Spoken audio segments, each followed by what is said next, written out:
Hanta వైరస్కి pandemic potential ఉందా? ఇంతకుముందు కోవిడ్ లాగా ఇది కూడా ప్రపంచవ్యాప్తంగా స్ప్రెడ్ అయిపోయే అవకాశం ఉందా అనే విషయం అందరూ ఆలోచిస్తున్నారు. చాలామంది నాకు ఫోన్లు చేసి అడుగుతున్నారు. దీని గురించి ఒక చిన్న షార్ట్ వీడియో చేస్తానని చెప్పాను. మొదటగా ఇది హంటా వైరస్ అనేది అసలు ఎందుకు పాండమిక్ పొటెన్షియల్ ఉందా లేదా అని డౌట్ వస్తుందంటే, హంటా వైరస్లో యాండెస్ స్ట్రెయిన్ అనే ఈ యాండెస్ స్ట్రెయిన్కి పర్సన్ టు పర్సన్ స్ప్రెడ్ అయ్యే అవకాశం ఉంటుంది. అది కూడా వాళ్ళు క్లోజ్ కాంటాక్ట్లో ఉన్నప్పుడు పర్సన్ టు పర్సన్ స్ప్రెడ్ అయ్యే అవకాశం ఉంది. షిప్లో ఉన్నప్పుడు చాలామందికి రావడం జరిగింది. ఇది మాత్రమే కాకుండా ఇంతకుముందు అర్జెంటీనాలో కూడా 2-3 టైమ్స్ ఇది లోకల్గా అవుట్ బ్రేక్స్ రావడం అనేది జరిగింది. సో దానికి ఇన్ఫెక్షస్ క్యాపబిలిటీస్ ఉన్నాయి, పర్సన్ టు పర్సన్ వెళ్ళే క్యాపబిలిటీస్ ఉన్నాయి.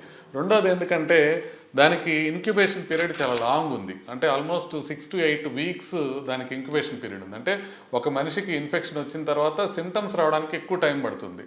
దాంతో ఈ లోపల స్ప్రెడ్ ఎక్కువ అయిపోతుందేమో అనేది రెండోది భయానికి కారణం. మూడో కారణం ఏంటంటే ప్రపంచవ్యాప్తంగా విపరీతంగా రియాక్ట్ అవుతున్నాయి గవర్నమెంట్స్. ఇప్పుడు హాండియస్ అనే షిప్ని ఇప్పుడు దాకా డాకే కానివ్వలేదు, నిన్న డాక్ చేశారు. డాక్ చేసి అందరినీ ఏ దేశం ఆ దేశాలను పంపిస్తే వాళ్ళందరినీ విపరీతమైన క్వారంటైన్ ఫెసిలిటీస్లో తీసుకెళ్తున్నారు. అంటే విపరీతంగా రియాక్ట్ అవుతున్నారు. ఈ మూడింటి వల్ల భయం పెరిగింది. అయితే పాండమిక్ పొటెన్షియల్ ఉందా లేదా అనేది మీకు చెప్తాను.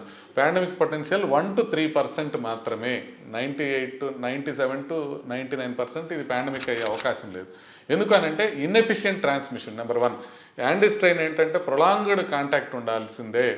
ఈజీగా కాంటాక్ట్ ఉంటే సడన్గా ఎక్కువ పెరిగే అవకాశం చాలా తక్కువ. ఫర్ ఎగ్జాంపుల్ మీజిల్స్కి R0 వాల్యూ 12 to 13 ఉంటే దీనికి 2 మాత్రమే ఉంటుంది R0 వాల్యూ. అంటే ఒక మనిషి నుంచి మిగతా వాళ్ళకి ఎంత స్ప్రెడ్ అయ్యే అవకాశం ఉంటుందని.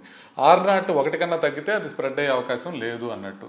రెండోది ఏంటంటే ఎక్కువ మనకి ఇంక్యుబేషన్ పీరియడ్ ఉన్నప్పటికీ కూడా సిమ్టమ్స్ వచ్చిన తర్వాతనే వేరే వాళ్ళకి స్ప్రెడ్ అవ్వడం జరుగుతుంది.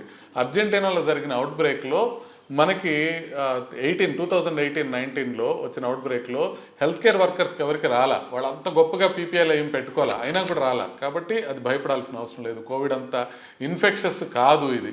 మూడోది అతి ముఖ్యమైన పాయింట్ ఏంటంటే ఎప్పుడైతే 3-4 అవుట్ బ్రేక్స్ వచ్చినాయో వీటి మధ్యలో వైరస్ని వాళ్ళు పదే టెస్ట్ చేసి చూసినప్పుడు ఏంటంటే వైరస్ స్టేబుల్గా ఉంది. దాన్ని కోవిడ్ లాగా మ్యుటేషన్స్ చెందట్లా.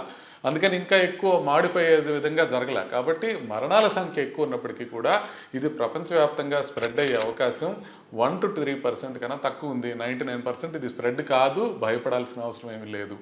నమస్తే.